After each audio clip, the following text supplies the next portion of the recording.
జగన్ పర్యటనలో ప్రమాదంలో మరణించినటువంటి సింగయ్య మృతికి కారణాలకు ఆ వివాదం మీదనే నిన్న నుంచి కూడా ఆంధ్రప్రదేశ్ రాజకీయాలు నడుస్తున్నాయి. వాటి మీద మనం చాలా మాట్లాడాము. పోలీసులు జగన్ను ఏటుగా చేర్చారు. ఆ అంశం కూడా ఇప్పటికే మీతో మాట్లాడారు. అయితే సాయంత్రం నుంచి వరుసగా ఈ విషయంలో విభిన్నమైన ప్రతిస్పందనలు, వాద ప్రతివాదాలు. ఇటేమో ప్రభుత్వం నుంచి నేరుగా హోంమంత్రి అనిత గారు, ఆ తర్వాత సాయంత్రం జరిగినటువంటి ఆ విజయోత్సవం లాంటి వార్షికోత్సవ సభలో ముఖ్యమంత్రి చంద్రబాబు నాయుడు, మంత్రి నారా లోకేష్, ఉప ముఖ్యమంత్రి పవన్ కళ్యాణ్ అందరూ ఈ అంశం మీద మాట్లాడారు. ఇంకోవైపున జగన్ కూడా తన ఎక్స్ ద్వారా తన వాదనలు, తన ప్రశ్నలు ఆయన సంధించారు. ఇది ఒక అసలు ఆంధ్రప్రదేశ్ రాజకీయాల్లోనే లేకపోతే పాలనా విధానాల్లోనే ఇది ఒక ప్రధాన సమస్యగా తయారై కూర్చోవడం నిజంగా ఆశ్చర్యమే. దాని మీద పోలీసులు కేసు పెడతారు, చట్ట ప్రకారం జరుగుతుంది. ఇప్పుడు జగన్ తను ఏమంటారు ఆయన అంటే, నాకు మాజీ ముఖ్యమంత్రిగా ఇవ్వాల్సినటువంటి భద్రత ఇవ్వలేదు, నా పర్యటనలో కారు చుట్టూ ఈ రోప్ అనేది కనుక ఏర్పాటు చేస్తే, రోప్ సర్కిల్ లాంటిది తాడుతో పట్టుకోవటం, అప్పుడు ఇవన్నీ జరిగేవి కాదు. ఇంకా రెండోది, ఆ ఫోటోలో అక్కడ పడినట్టుగా లేదు. ఆ వాహనం ప్రభుత్వ వాహనం, నేను కొన్నాను, కాకపోతే మీరు మంచిది ఇవ్వకపోతే మీ అనుమతితో. ఆ డ్రైవర్ కూడా ప్రభుత్వం నియమించిన వ్యక్తి. అటువంటిప్పుడు ప్రమాదానికి ప్రభుత్వమే కదా బాధ్యత వహించాలి.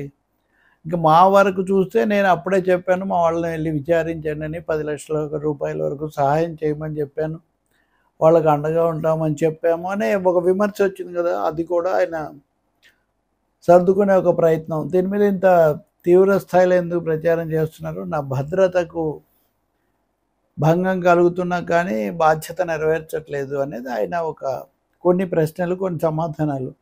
ప్రభుత్వం రేపు ఏమిస్తుందో ఇప్పటికే కొంతమంది మీడియాలో సమాధానాలు ఇస్తున్నారు. మళ్ళీ దాని మీద వాళ్ళ కౌంటర్ ఏందో మనం చూడాలి. వైసీపీ వాళ్ళేమో జగన్ ప్రాణాలకు ముప్పని వాళ్ళు ప్రకటనలు చేశారు, 2-3. అలాగే ఆ పార్టీ తరఫున అంబటరాంబాబు, రోజా లాంటి వాళ్ళందరూ ఆ రోజు జరిగిన దాంట్లో ఆయనదేం తప్పు లేదు, ఆయన మీద పెట్టడం కేవలం కక్ష సాధింపు అని అర్థం వచ్చేట్టుగా వాళ్ళు మాట్లాడారు. సిపిఐ కార్యదర్శి రామకృష్ణ కూడా ప్రమాదం జరిగితే బాధపడాలి, సహాయపడాలి, కానీ ఆయన మీద కేసు పెట్టడం ఏంటి, ఆయన ఎలా బాధ్యత వహిస్తారన్న పద్ధతిలో ఆయన కూడా ఒక వ్యాఖ్య చేశారు. ఇంకా చాలా మాట్లాడడంతో పాటు నేను ఎక్కడో చూసాను, ఒక కేంద్ర మంత్రి కూడా ఈ విషయంలో ఇలా మాట్లాడారన్నట్టుగా ఉంది. తర్వాత అది కనిపించట్లేదు, తెలియదు మరి. మొత్తం మీద పోలీసులు కేసు పెట్టారు, అదేదో జరుగుతుంది కదా అనుకుంటే రాజకీయ వివాదం కొనసాగుతూనే ఉంటాం. దీని మీద ఇతరత్ర కూడా ఉన్నాయి.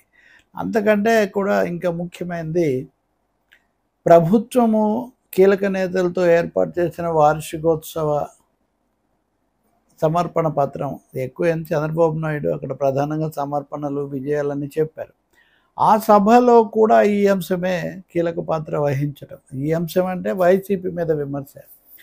ఉప ముఖ్యమంత్రి పవన్ కళ్యాణ్ అయితే సూటిగా చెప్పేశారు, ఓడిపోయినప్పటికీ కూడా వైసీపీ అరాచకాలతో ఇంకా తగ్గలేదు, వాళ్ళు ఇప్పటికి కూడా వాళ్ళ ప్రభావం ప్రధానంగా ఉందనే మాట ఆయన పరోక్షంగా ఒప్పుకోవడం ఆసక్తికరమే కాదు, రాజకీయంగా కీలకమైంది. అంటే ఇప్పటికి కూడా ఆంధ్రప్రదేశ్లో వైసీపీ ప్రాబల్యం ధోరణి కొనసాగుతుంది. కాబట్టి తాట తీస్తాము, ఏ కీలుకి ఆ కీలు, అరాచకం చేస్తే ఏ కీలుకి ఆ కీలు తీసేస్తాము, ఈ పద్ధతులు ఆయన ఏదో మాట్లాడారు.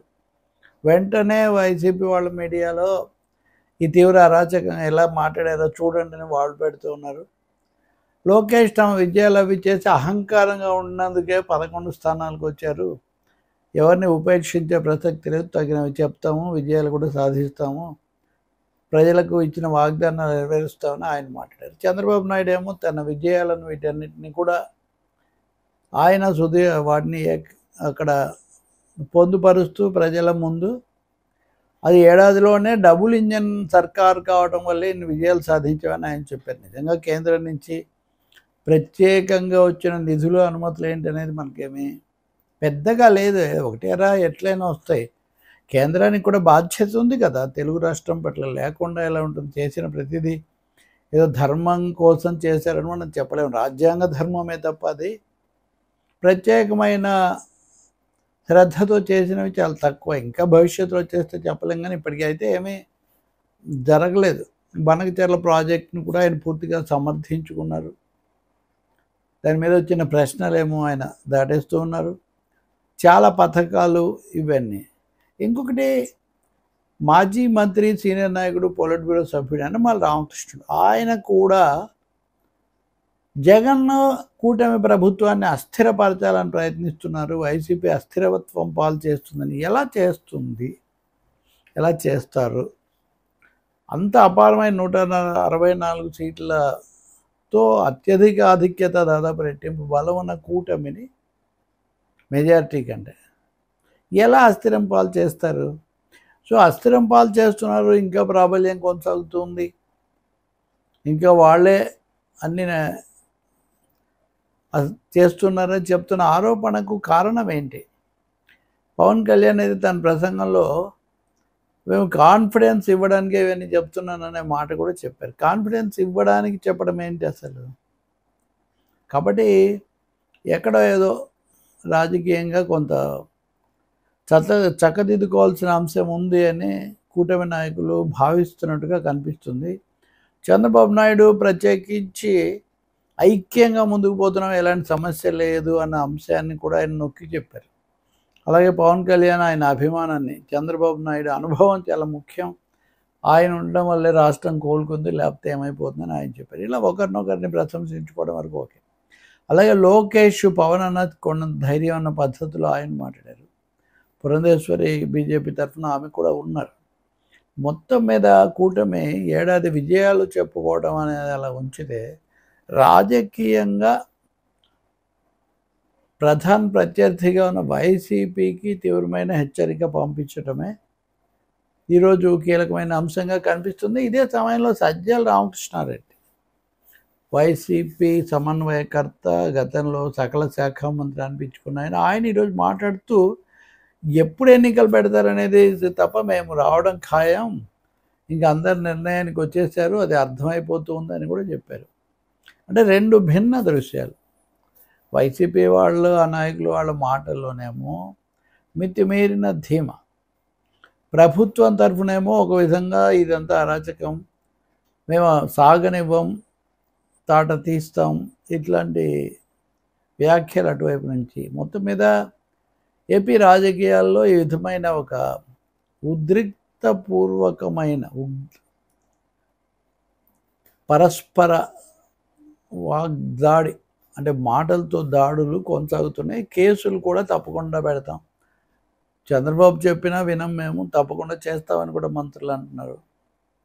ఎవరు ఏం చేస్తారు, ఏం జరుగుతుంది, వీళ్ళు ఎలా స్పందిస్తారు?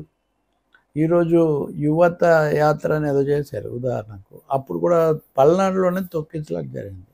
జగన్ పర్యటన కూడా పల్నాడు నుంచే గతంలో ప్రారంభించడం మనం గమనిస్తే, తప్పకుండా రాజకీయాలు ఒక స్పష్టమైన రాజకీయ సామాజిక లెక్కల ప్రకారం సాగుతున్నట్టుగా మనకు కనిపిస్తుంది. సో సింగయ్య ప్రమాద మరణం మీద వైసీపీ వాళ్ళు రేపేం చొరవ తీసుకుని సహాయం ఇవన్నీ చేస్తారు, వాళ్ళ స్పందన ఎలా ఉంటుంది? ఇటువైపున పోలీసులు తమ వేసిన చేర్చిన బిఎన్ఎస్ సెక్షన్స్ చేర్చిన తర్వాత కల్పబుల్ హోమ్సైడ్ అవన్నీ, అది ఎలా జరుగుతుంది మనం చూడాలి.